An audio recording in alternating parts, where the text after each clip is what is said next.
5分钟之后再量一下病人的血压。还有，一定要注意他的体温变化。好的。数据一定要记得详细些。有什么状况随时通知我。好的。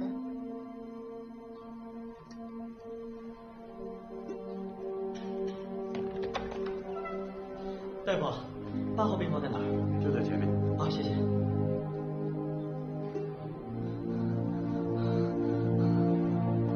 快！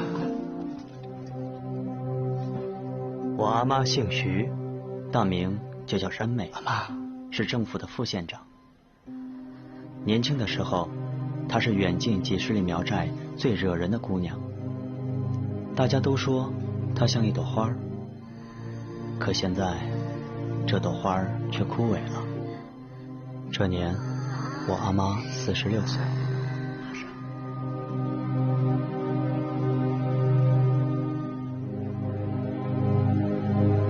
阿妈，阿妈，阿妈。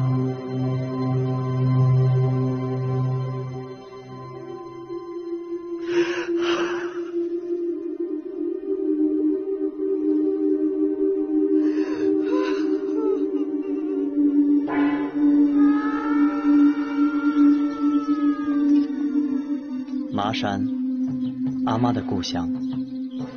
它是中国西南腹地云贵高原上一片贫瘠而壮美的山地。我懂得阿妈，她一定会选择这里作为她最后的栖息之所。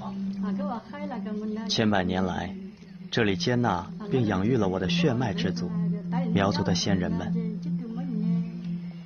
在漫长而沉重的岁月里，苗族这个被史学家称为世界上最为苦难深重而又顽强不屈的民族，世世代代为反抗奴役和压迫，为争取生存的权利，从没停止过抗争。在我阿妈长成少女的时代，这种抗争有了一个新的名字——革命。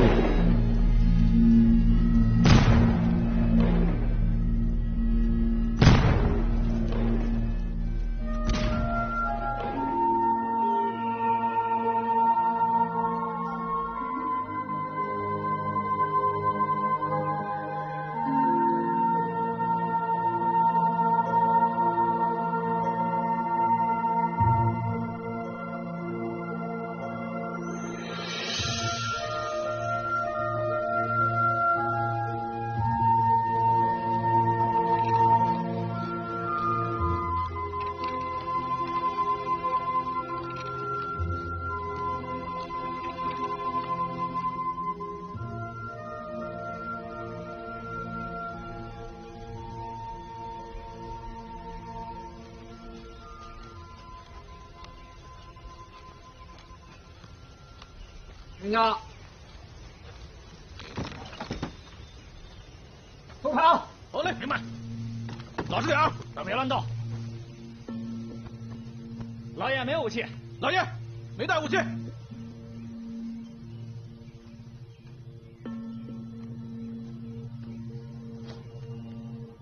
三妹，下轿吧。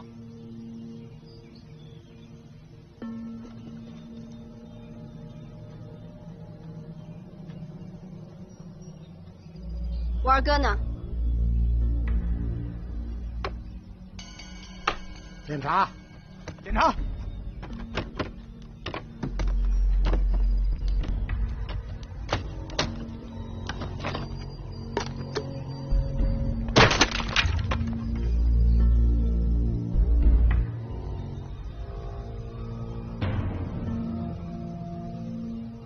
想见你二哥，跟我走。走，走，快走！二哥，三妹，抓住你！二哥，三妹，救我！拉下去！救我！救我！三妹，带走，老实点。说好的，我来了就放了他。笑话！我宁可放走一只虎，也不会放走一个贼。冤枉了！我没有偷你们家银元。你听，我二哥他没有偷，他不是贼。是不是贼？我说了算。放开我，三妹，救我！二哥，放开我！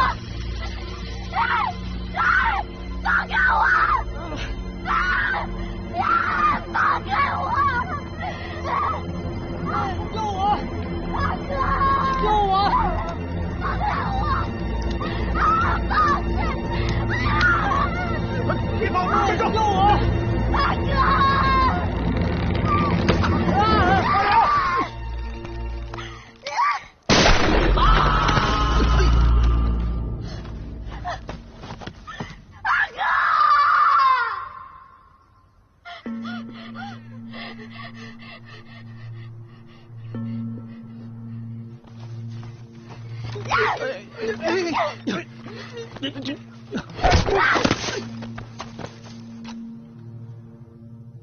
拖回去。拖回去。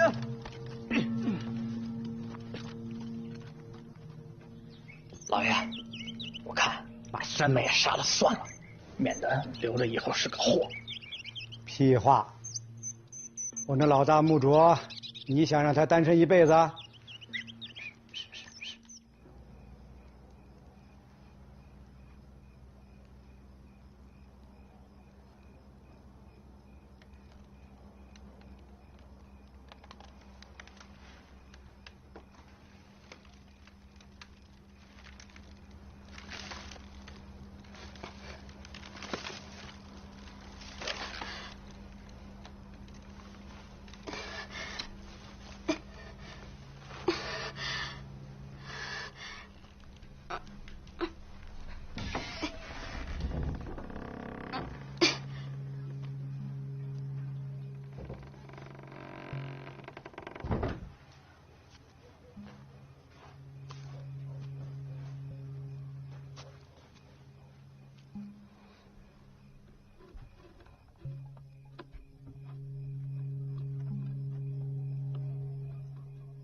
你是木卓？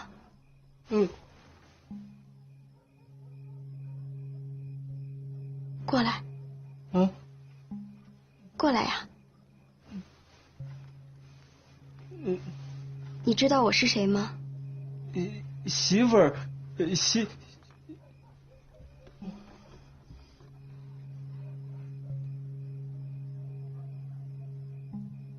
你要不要帮我？嗯。帮我解开。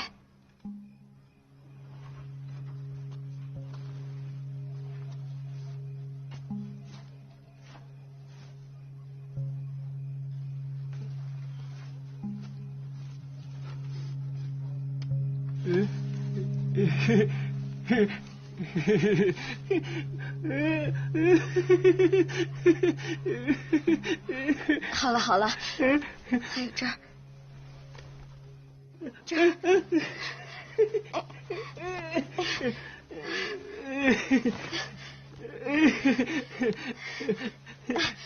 去，给我弄点吃的，我就在这儿等你。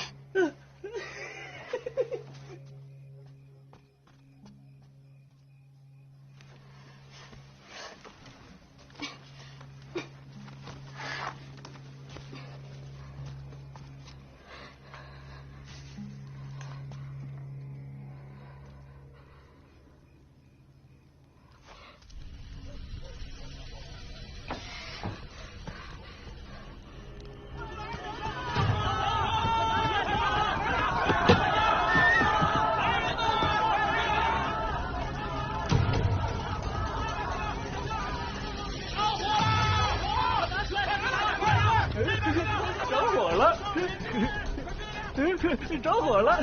吃饭，媳妇儿，好了，媳妇儿，别跑啊！你放开我！快人呐！好了，那还等什么？快追！别跑！三妹，媳妇儿，苏静，救我！快，你放开我！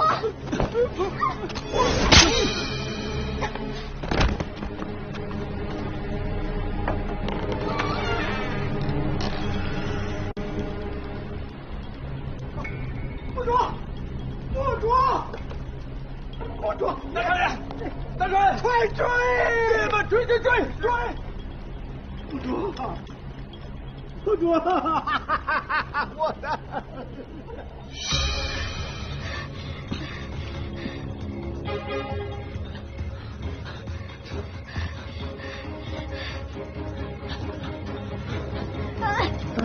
接走。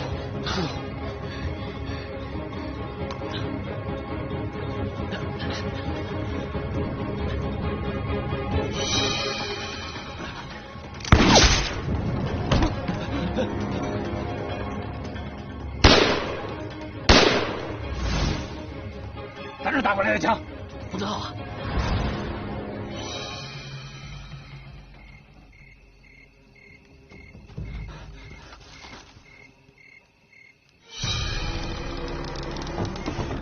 少爷，大少爷呢？老爷他在。老爷，少爷回来了。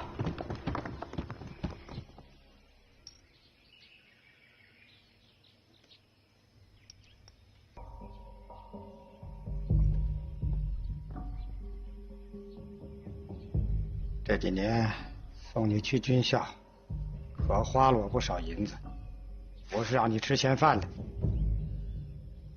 从你的保安大队多抽调点人来，杀了他们。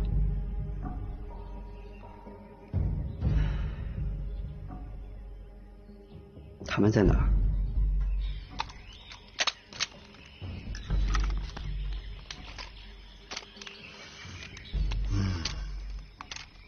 是我躲不过呀，也不能躲，守着这大山，跟他们干。快，就这儿，兄弟们，快！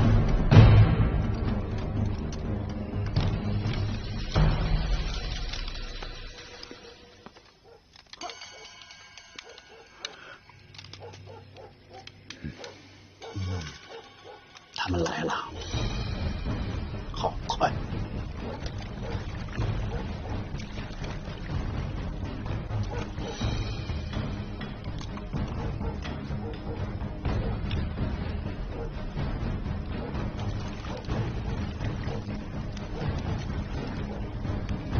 好吧，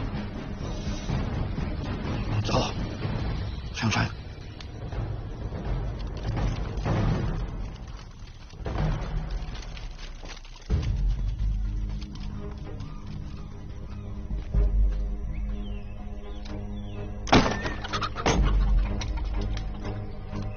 队长，屋里没人。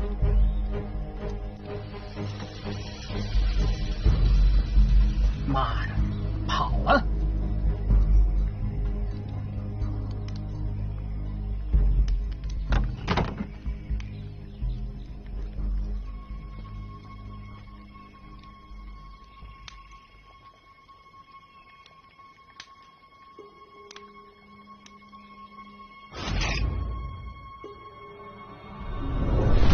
长官，他们上山了。少爷，追，上，后边跟上！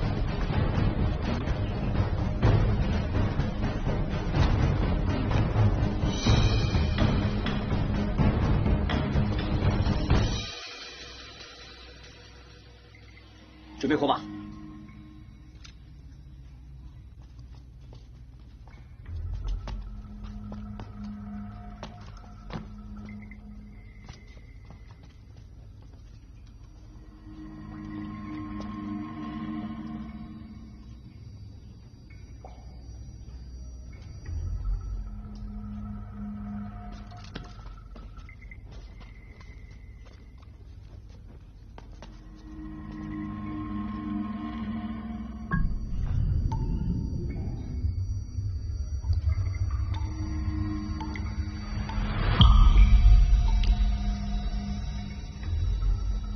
兄弟们，你们去那边，快！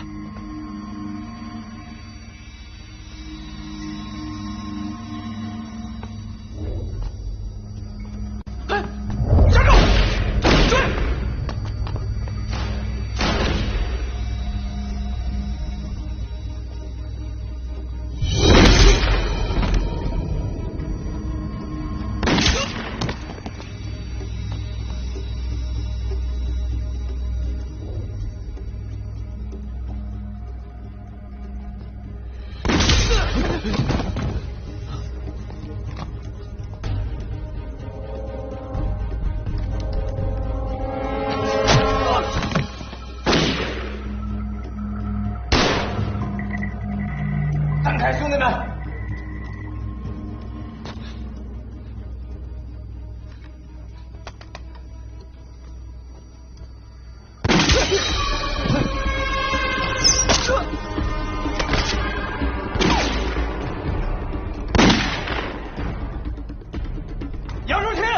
你这狗崽子，你他妈的跑不了！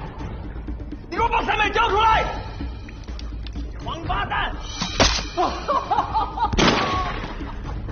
弟兄们，我出现了，快救我！少爷，少爷！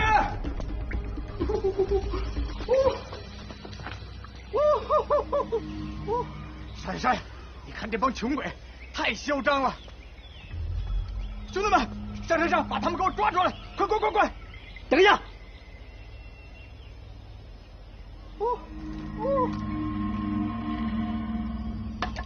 点火，把他们熏出来。是。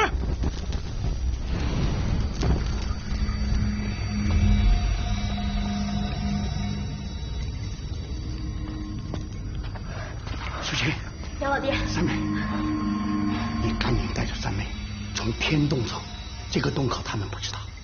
要走一起走，一起走就是一起死啊！杨老五，你给我听清楚了，只要你把三妹给我交出来，我就放你们父子俩一条生路。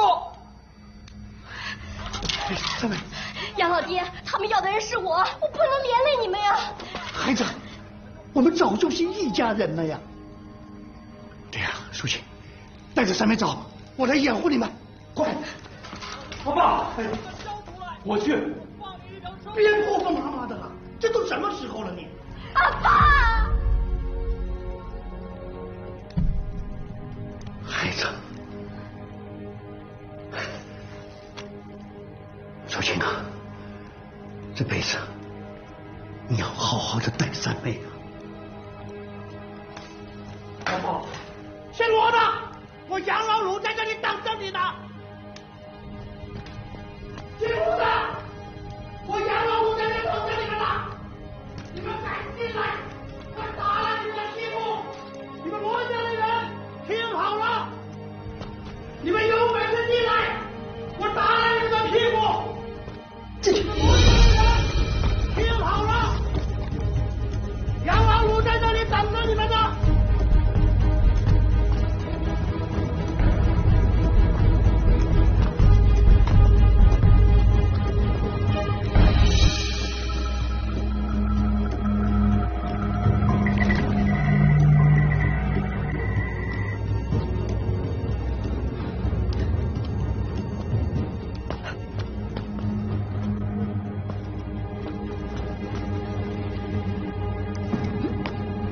站住！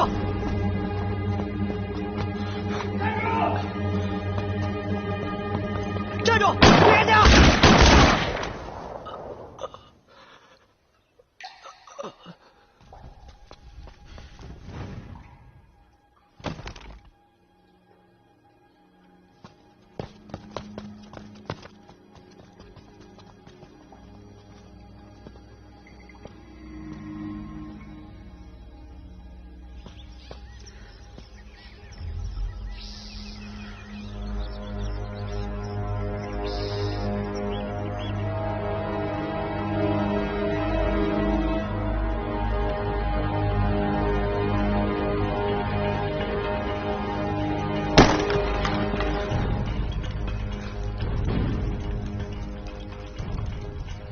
老爷，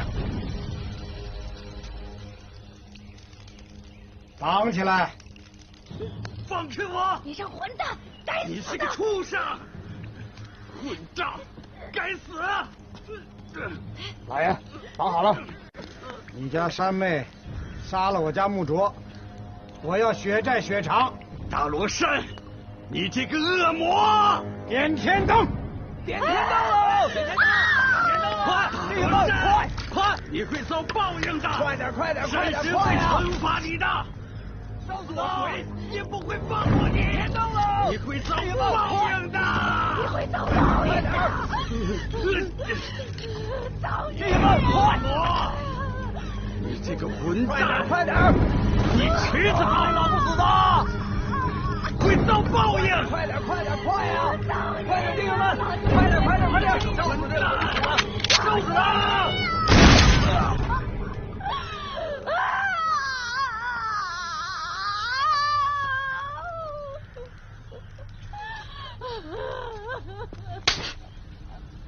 不知道这在干什么吗？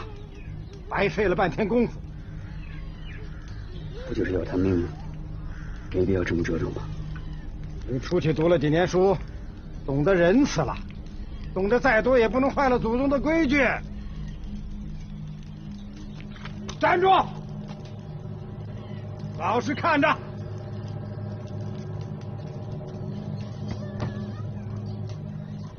点女的。对，点那女的，点那女的，把那女的带上来，快烧死她！混蛋！混蛋！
我要去救他们！你搞什么救？我要去救他们！放你这把柴刀跟我这个过江了！三妹，你冷静点。他们已经不在了。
山妹，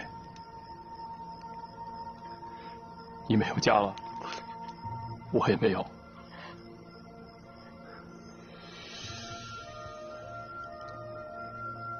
我们有过婚约吧？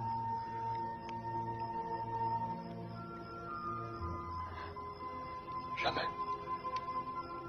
我们成家吧，以后让我来照顾你。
那年秋收，我大舅从广西回到麻山，兄妹冲锋揭竿而起，一场轰轰烈烈的苗民暴动就这样拉开序幕。我们穷苦人反了！反了！反了！反了！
你们这些穷鬼，恶棍！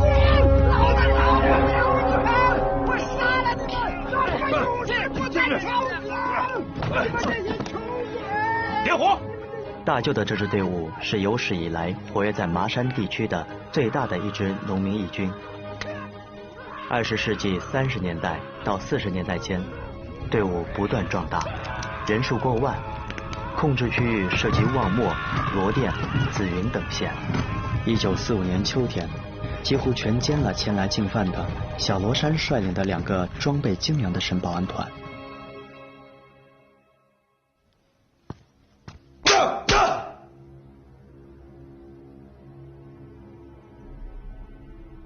国军保安团对付不了一群乌合之众，国军的脸都被你丢光了。2个团，1个月，1个月2个团，上刀子也没他们这么快。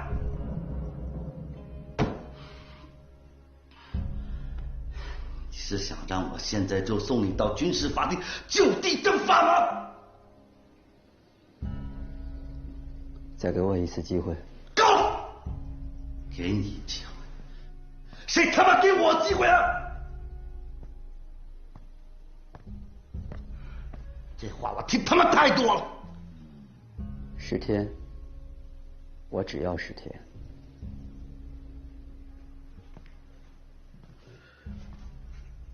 10天，你说，我说的。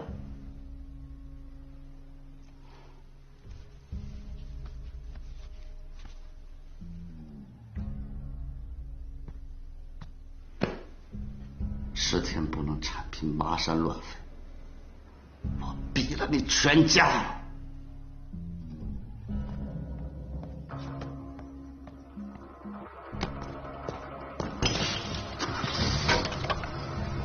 走！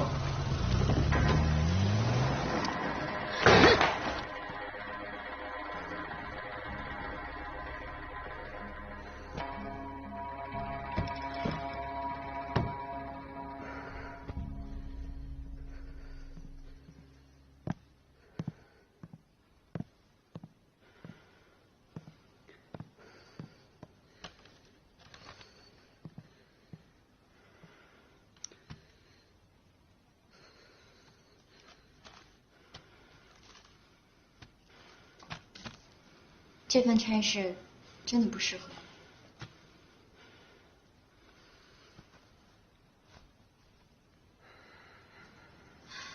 要不把这个职位辞了，咱们回省城吧。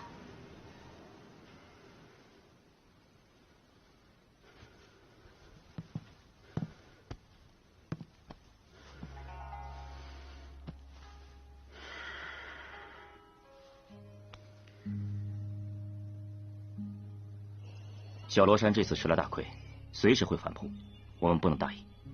小石，立刻到南三乡把2大队、5大队集结起来，停止生产，拉到无凭待命。好的，我知道了。舒庆，部队全线停止生产，补给问题一定要充分保障。我和纳鸟保长王双全约好了，他答应给我3万两新粮，过几天应该就能拉到营地。和这些乡绅搞好关系是对的，但不能不提防。记住，去的时候一定要多带人手。放心吧，我有数。麻山匪事猖獗，民生凋敝，如果没有诸位的鼎力相助，情形不堪设想。团坐剿匪，我等能尽些绵薄之力，不甚荣幸，不甚荣幸啊！是。但是，区麻山人口不过10几万，可是竟然出现了多达2万的匪众。他们要吃要喝要穿衣要花度，我不相信他们全是靠偷靠抢的。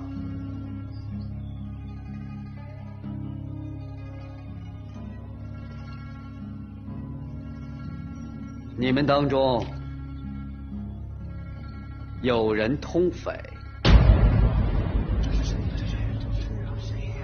念。陈玉山、黄怀玉、罗老陶、李老宋。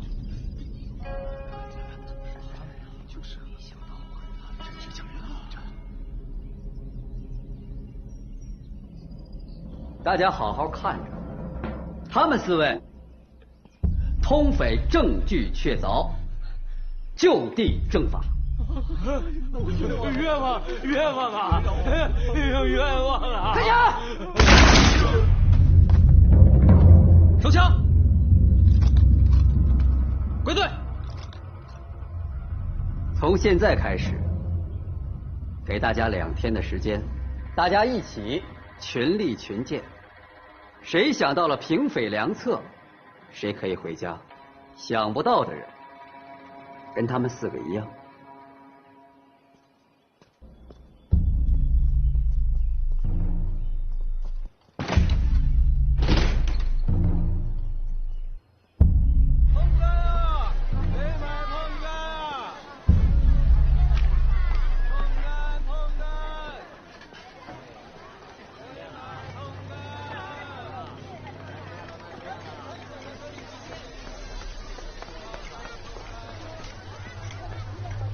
都齐了，全齐了，出城了。我觉得势头有点不太对，你护送药材先回去，我再摸摸情况。好，麻山苗匪藐视国家法度，勾结共党，聚众作乱，祸害一方。其余各族争相效仿，殴伤人命，时有发生。本次围剿，大军到处，匪患必除。然始作俑者为苗人，必将严惩，以正法度。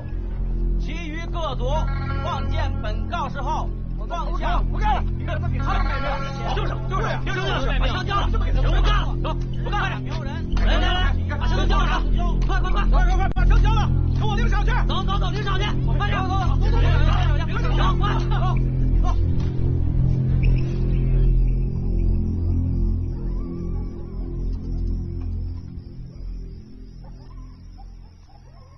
王保长，杨团长，王保长，辛苦啊！久等，粮食都准备好了，粮食都备好了，一粒不少。走，去仓库，跟上次一样，连夜装车。杨团长，不着急，咱吃完酒席再连夜装车都不迟，粮食在库里啊，跑不了。不了，办正事要紧。杨团长，您不饿，兄弟们走了这么长的路，也该饿了。对呀，兄弟们得吃饭呢。好吧。那就打扰了，杨团长，请。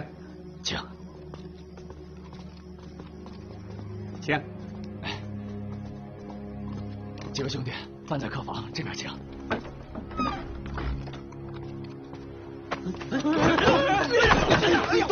杨团长，里边请。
怎么回事啊？不是说离什么行，这半天还不来呀？等了半天了，还有人来？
明天一早开始撤退，三营在前虎滩断后，狙击小罗山。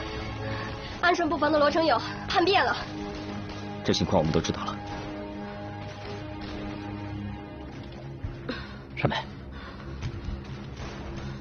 有件事情我要告诉你。哎，山梅，坐着说吧。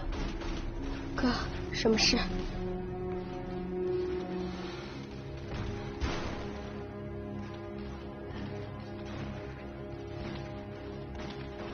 淑清呢？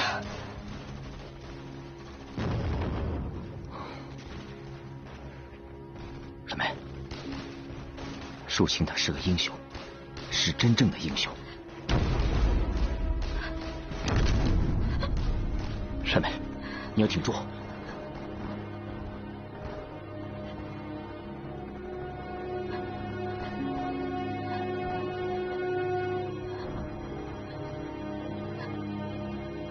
什么？什么？什么？什么？什么？什么？什么？醒醒！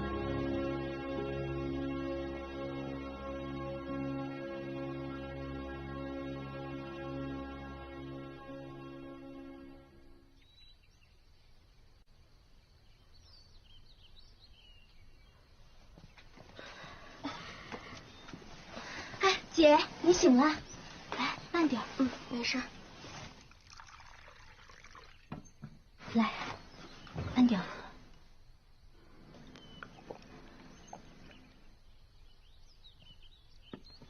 我帮你。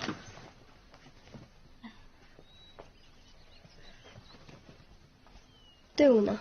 哦，小罗山搜山搜的厉害，团长他们已经转移去了广西边境了。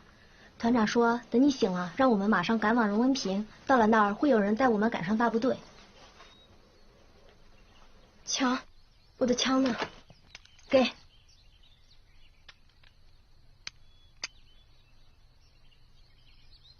靠他！好。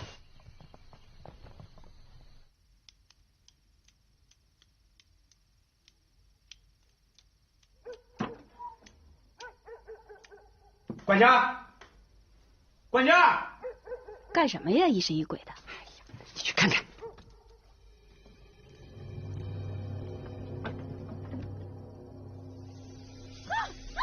怎么了？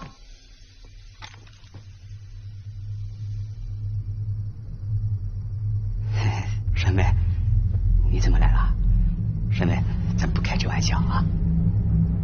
你别这样，这杨团长的事，他真的跟我一点关系都没有。这些年，我没少为自卫团筹粮呢，真的不怪我，跟我一点关系都没有。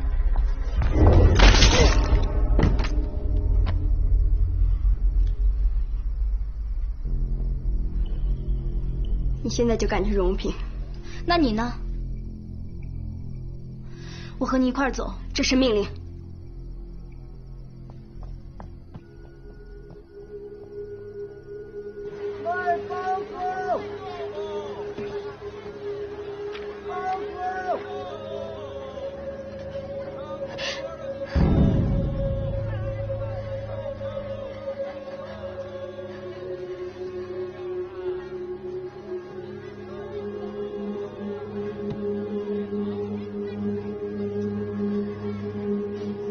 杯水，老板。好嘞。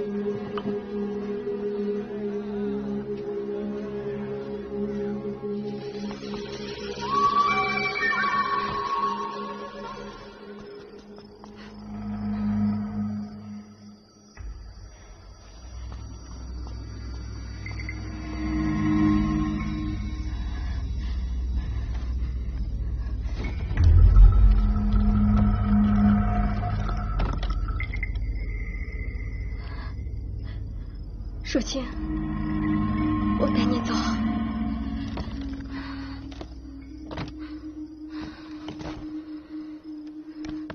别动，不许动！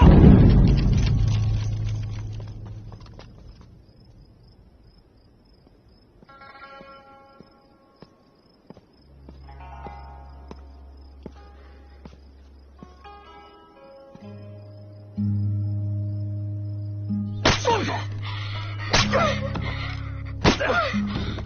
说一说，叫你听听，说一说，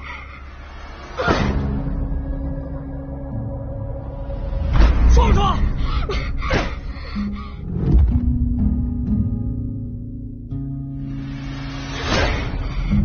说你嘴硬，说不说？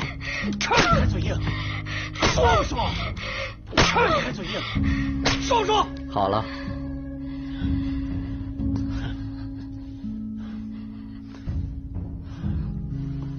下去吧。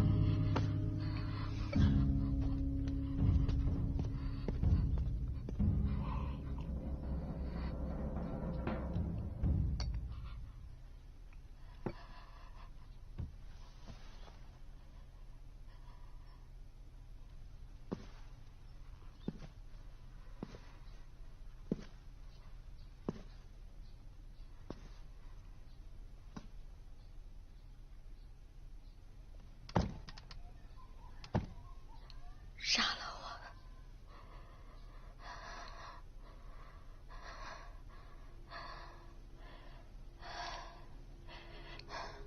听到没有？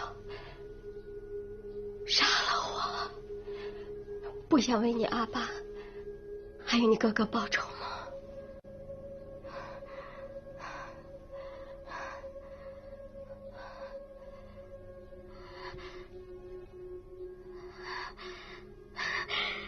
杀了我！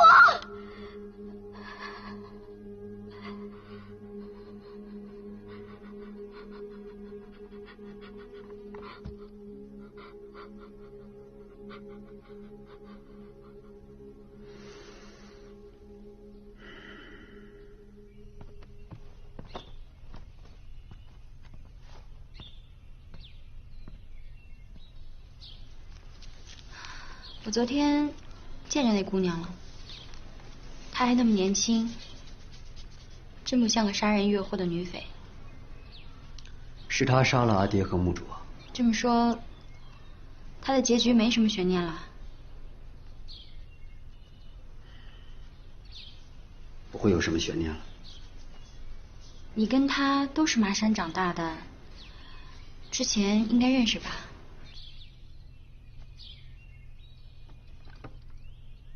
小时候见过，也算是乡里乡亲呢。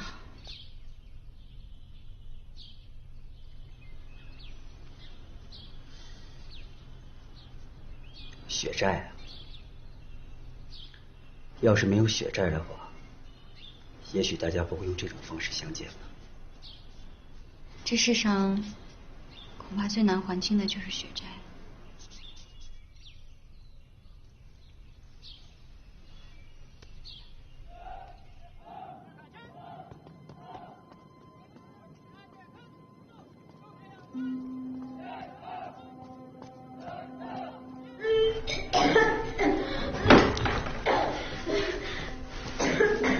什么情况？我没注意，他吃饭的时候把筷子吞进去了。科长局长，是。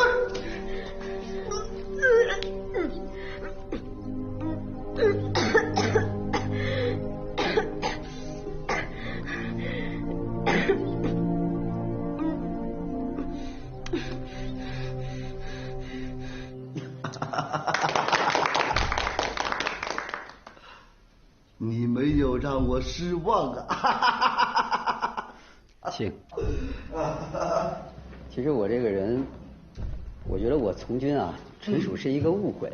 这些年全靠长官栽培了。哎呀，兄弟，你太客气了，不用扬鞭自奋蹄呀，谈不上什么栽培。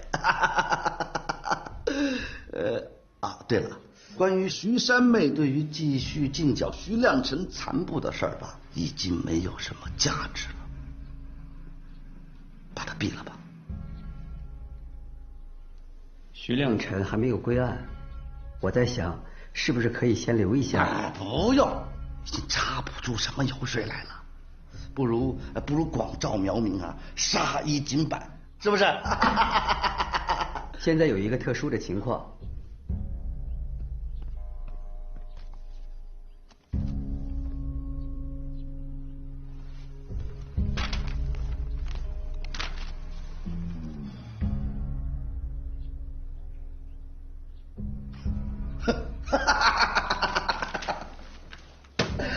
这个算不上什么特殊情况，对于戡乱剿匪来说，区区小事一桩。可是，这个事情你不说，我不讲，他们都没听见，就当什么事都没有发生过。尽快把他毙了。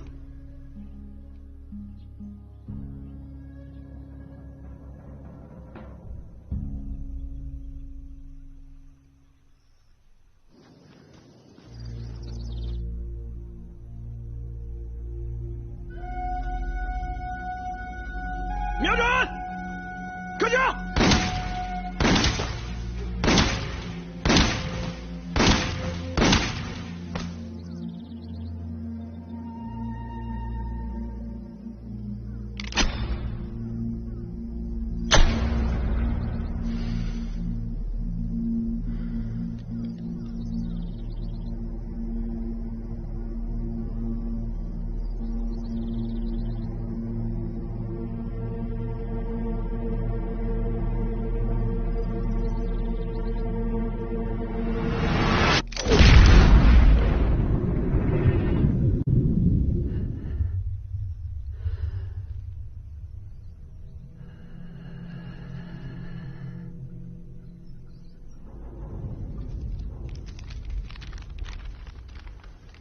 什么？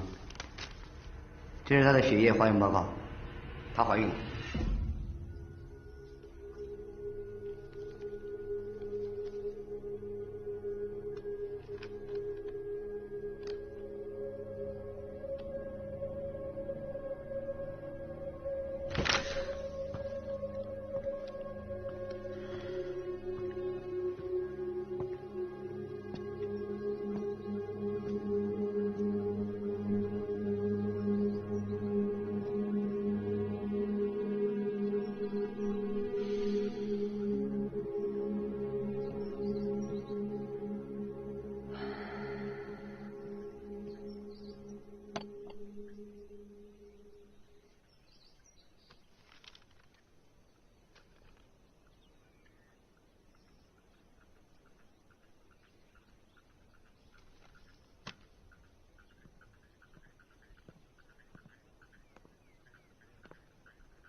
她怀孕了，是不是可以不死了？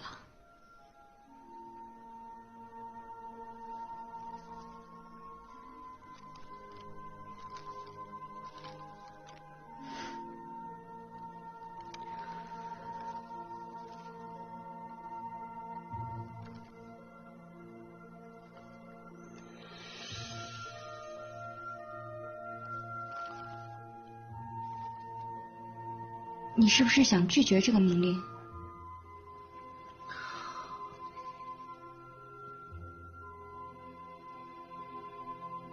你说的对，血债是这个世界上最难还清的。也许在血债面前，我做什么都没有意义，但是我不想放弃。你决定不傻的。我决定不杀他。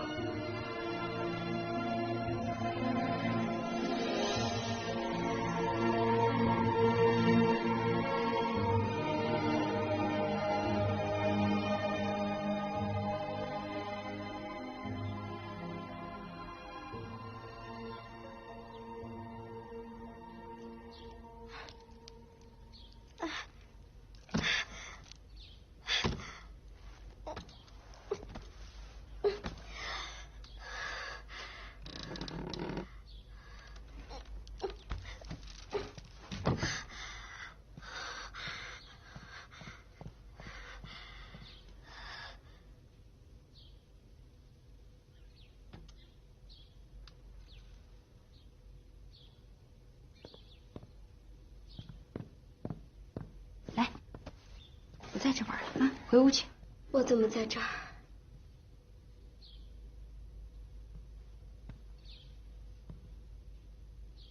你知道你有身孕了？我是苗一，我自己懂的。他来错了时候，也来错了地方。对他来说，这个世界是不存在的，没有意义。以后的事儿，谁都说不好。至少你现在还活着。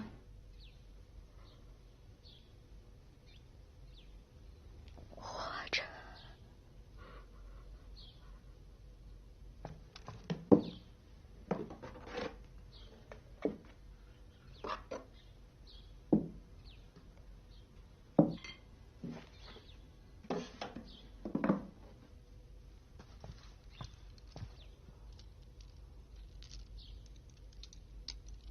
你是哪家苗寨的？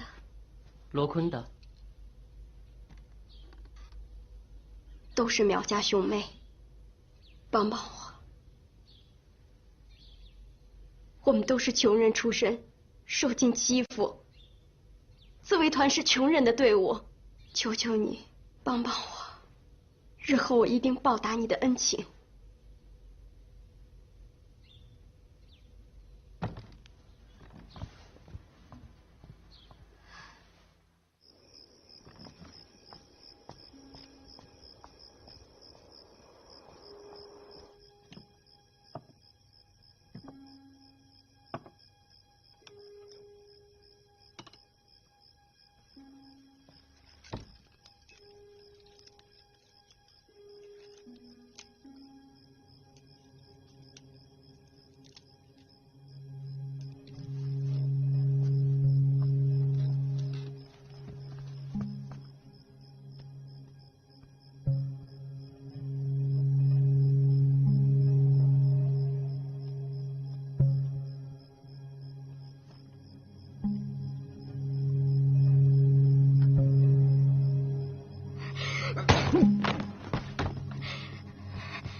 想跑啊？想跑就是还想活下去。我们两个人可以好好谈谈。别枉费心机了。就算要活下去，也是为了继续革你的命。都一样的。不管是出于什么目的，结果都一样的。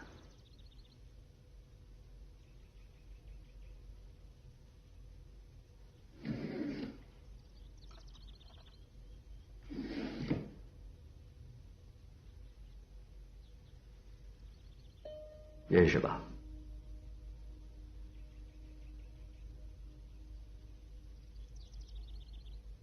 想活，嫁给我。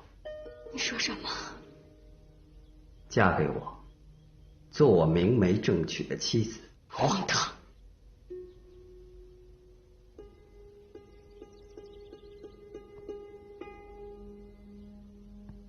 听起来荒唐，但这却是你唯一的出路。你真的是没有其他的选择了。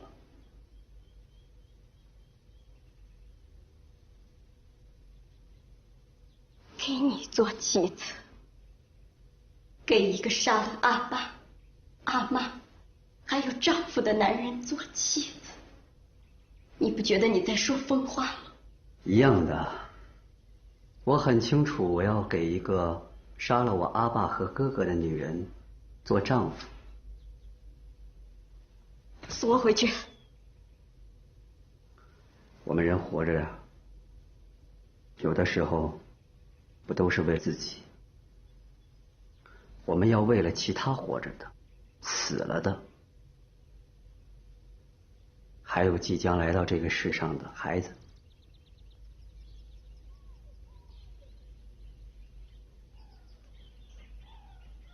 其实没什么，只不过一箭两命罢了。对于你我两家来说，不过是旧恨添新仇。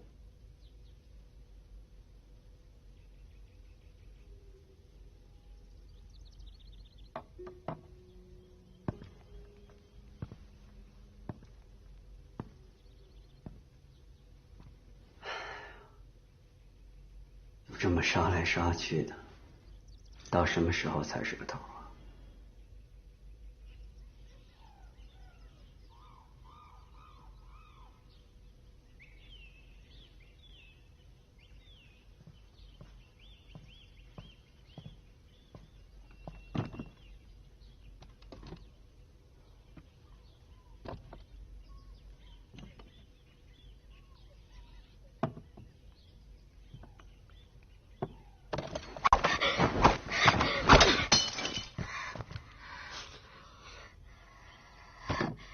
谁让你来的？你害了我哥，是你让我哥帮你逃跑，他们就是想要他的命。你哥在哪儿？吊在后院墙上，已经4天了。放了那个当兵的，我答应你。放人。是。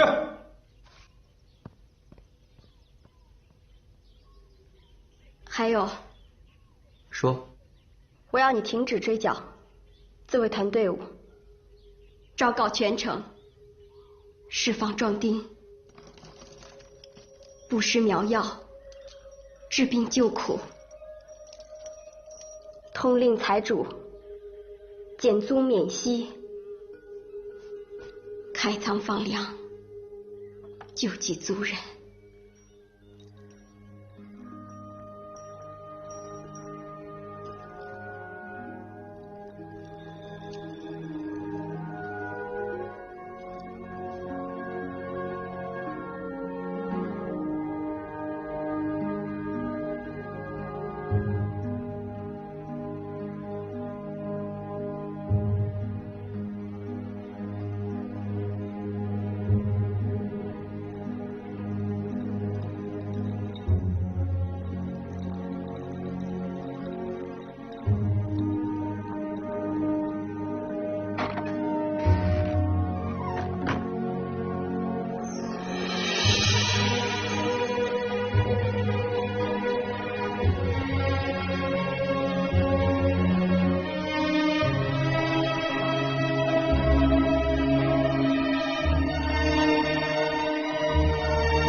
英雄爱美人，无可厚非。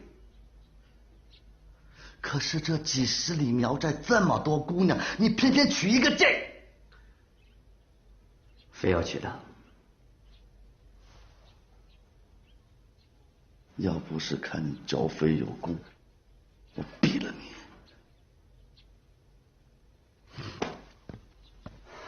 你知道自己在做什么吗？荒唐不荒唐啊？哼！作为你的长官，我奉劝你一句：不要被这个女人毁了。不知道。晚上你别走了呗，我请你喝喜酒。你。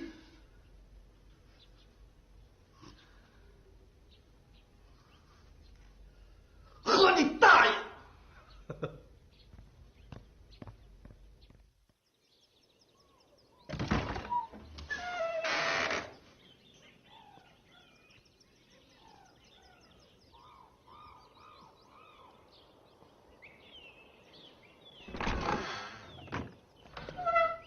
慢点儿，姐姐，能不能陪我走走？好。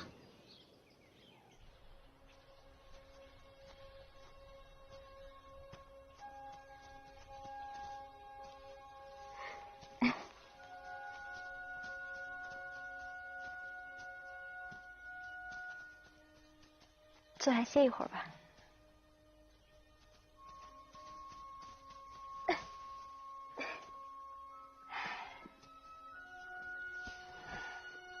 时间过得真快啊！等这孩子生下来，一定特别特别有福气。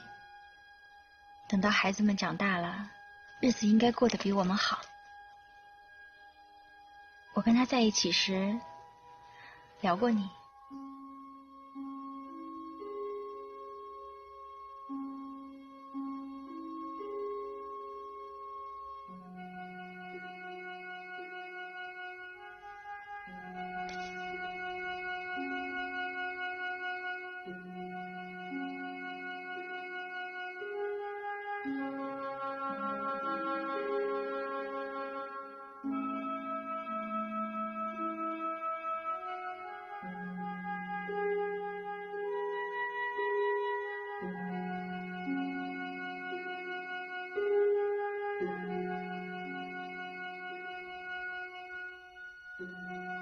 他说，那天他是偷跑出去的，回去就被揍了一顿。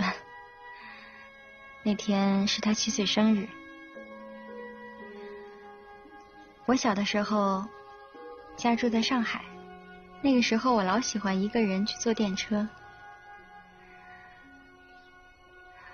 等到有了孩子，我总是想，要是能永远像那样活着该多好啊！我也这么想过，可每当我这么想的时候，总有一个声音在告诉我，我必须要停下来。在我的生活里，不应该再有幻想，绝不应该再有。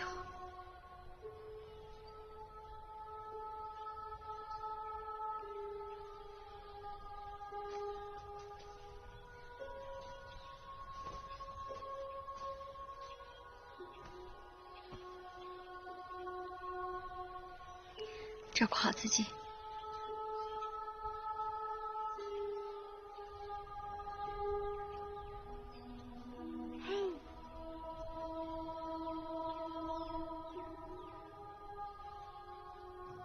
大舅领着自卫团的余部辗转于广西各地，一度失去联系。半年后，他才得知我阿妈被捕的消息。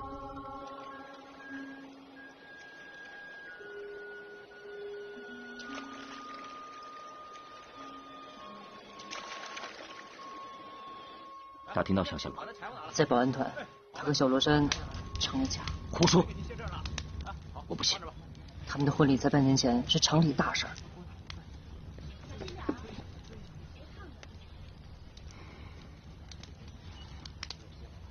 单梅这样做，肯定有她的道理。保安团里有熟人吗？我听老刘说，他有一个阿弟，像是在那儿打杂。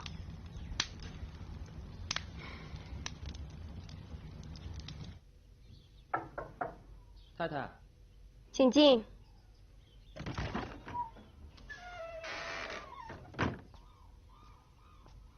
太太，衣服洗好了。好，放那边吧。太太，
来磕个头吧。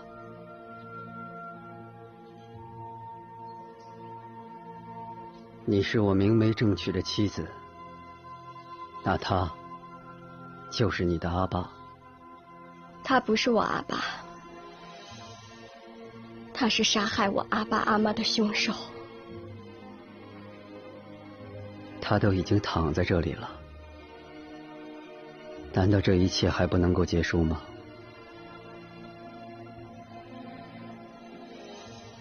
这话你应该到淑清的坟前也去问一问。可惜他连坟都没有。来到这里我才知道，什么都没有结束。就算你成为我的丈夫，也改变不了什么，永远都改变不了。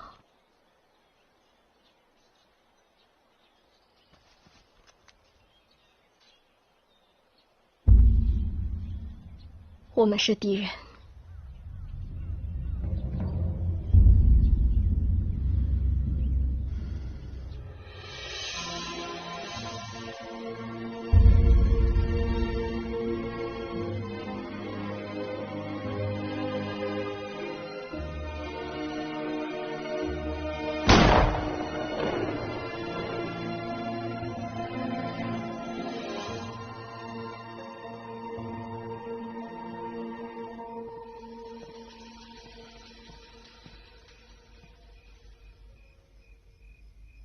单梅走了，徐良辰带着残兵又回来了。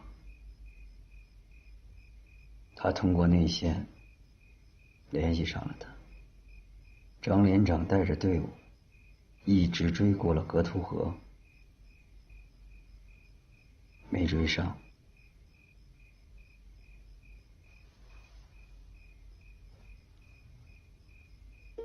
这是前些天三妹当做礼物送给我的。她说这东西放在我这儿保存更合适。她交给我的时候，我就知道会有这么一天。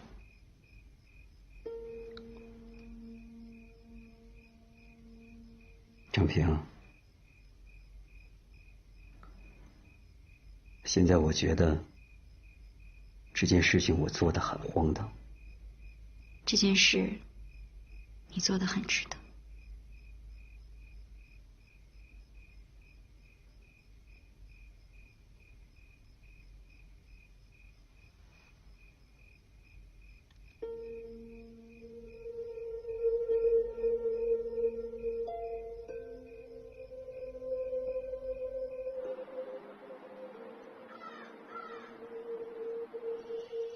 孩子是谁的？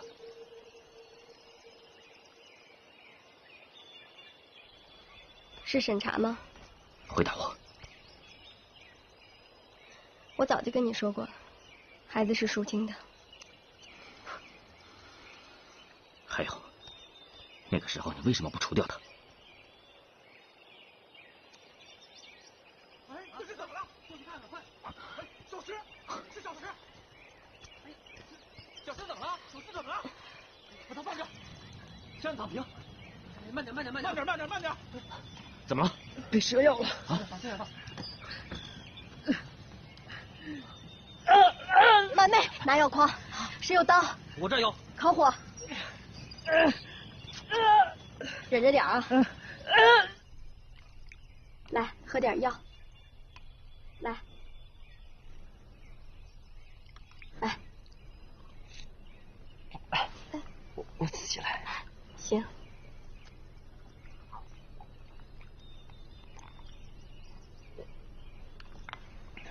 好好休息啊。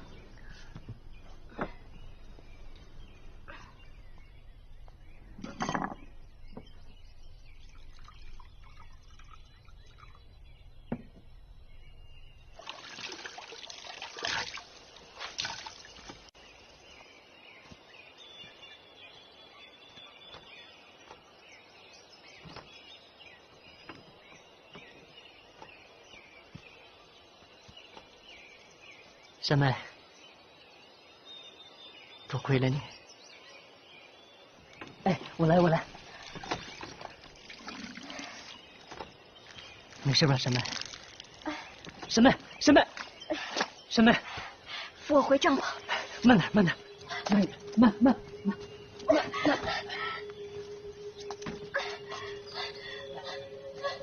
山妹。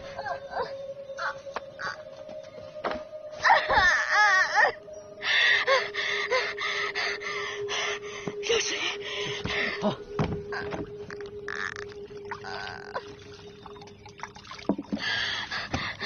这是百步，有灯，有灯，有灯。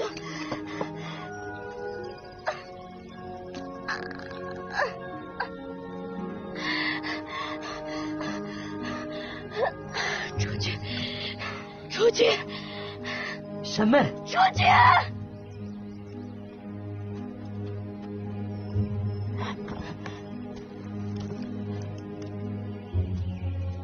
把马妹叫来，愣着干嘛？哎，好的。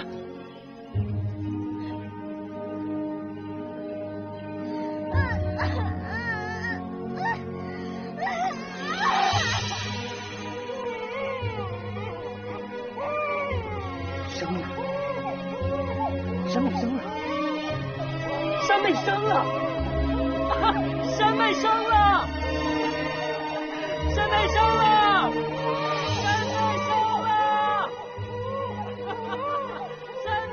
就这样，我来到这个世界上。几年后，阿妈和韦小石叔叔组成了新的家庭。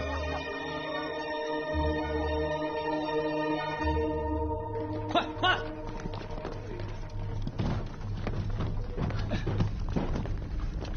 小心点，小心点，来，快点，动作快点，快点，小心点，快！韩诺，电报。念。兹令罗志祥留守麻山，留守期间，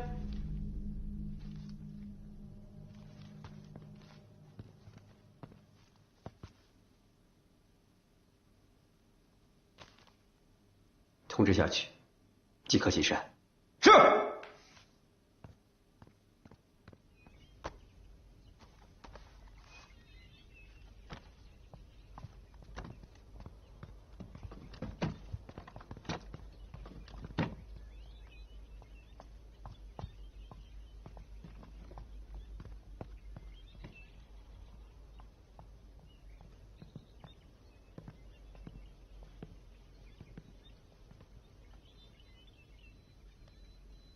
到了杜云之后，会有人接应你们。你什么时候走啊？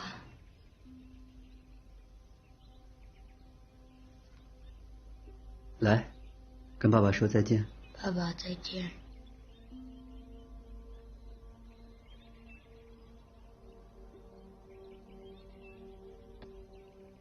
记着，平安到达之后，给我报个信儿。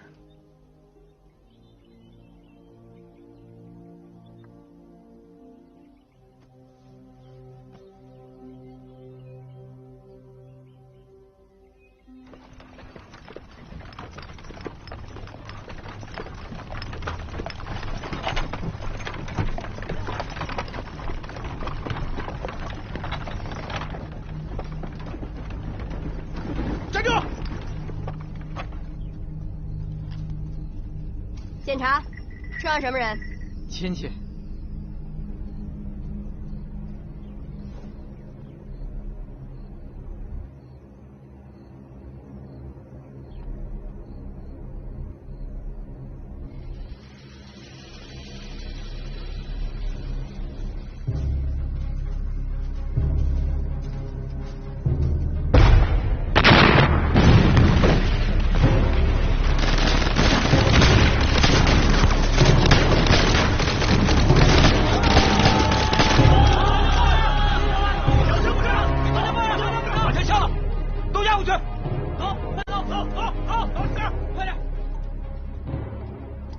胡营长他们这一投降，咱们兄弟只剩下20多个了。好在咱们找到了这个洞。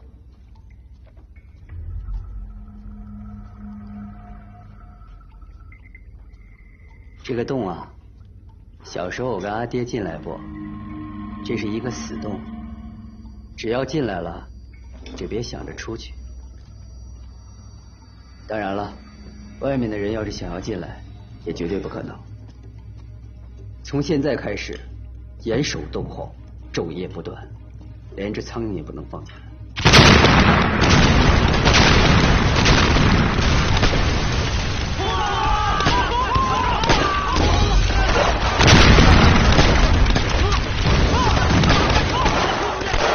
龙洞地形险要，正面进攻伤亡太大，而且重型武器不易展开，攻击效果根本无法体现。看来只有切断他们的补给，把他们逼出洞，会稳妥一些。据侦查，洞里水源充足，在进洞之前，他们有突击筹备了给养。如果用这个办法，恐怕会拖得过久，这也不符合上级的战略部署。还有一个办法，根据情报，小罗山的家眷正在转移。如果我们可以控制住家眷，可能会有效果。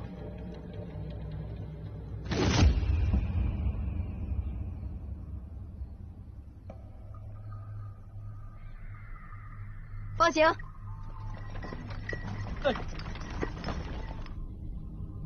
不用了，我已经放他们走了。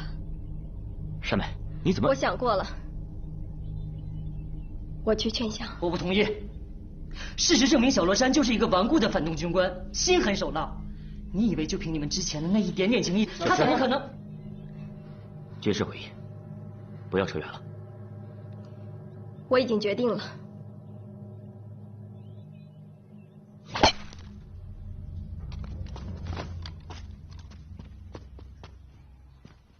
报告。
你不该来，你知道我是不会投降的。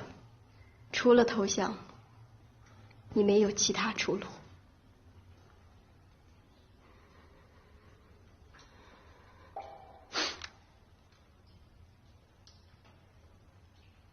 既然来了，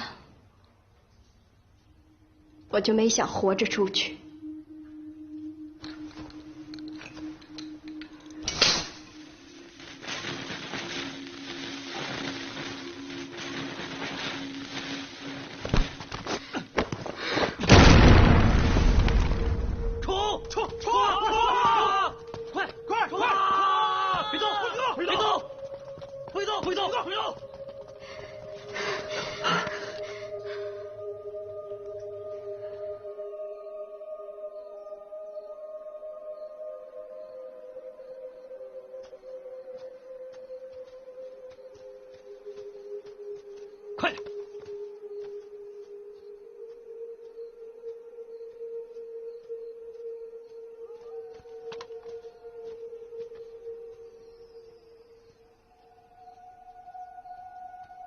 快走！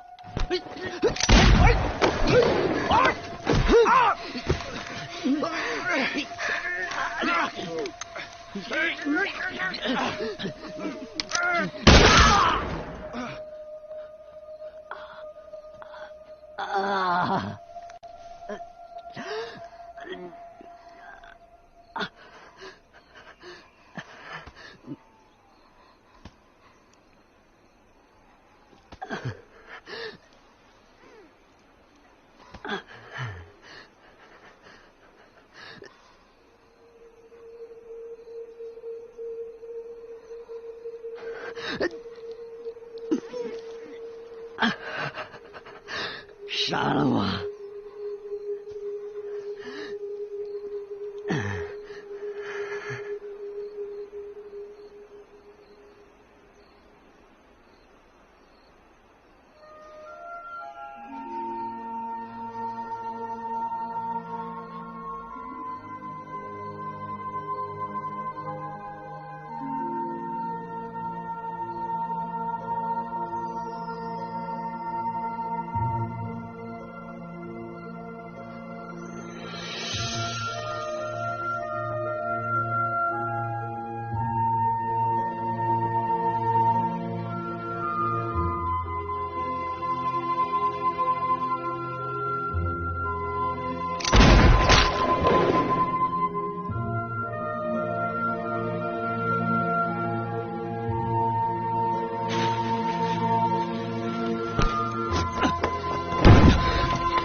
你能抓到我会怎么样？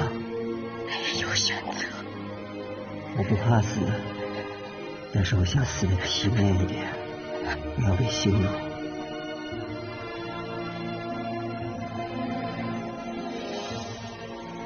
我想起阿妈在我小时候曾对我说，她一生最幸福的时刻是嫁给我父亲的时候，在一顶花轿上，身上穿着新娘的盛装。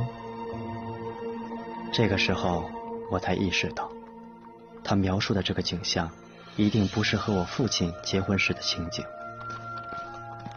每个人的心里都会有一些只属于他自己的东西。关于他和小罗珊，我所知甚少，但我想，如果没有仇恨，他们之间或许会是另外一个样子。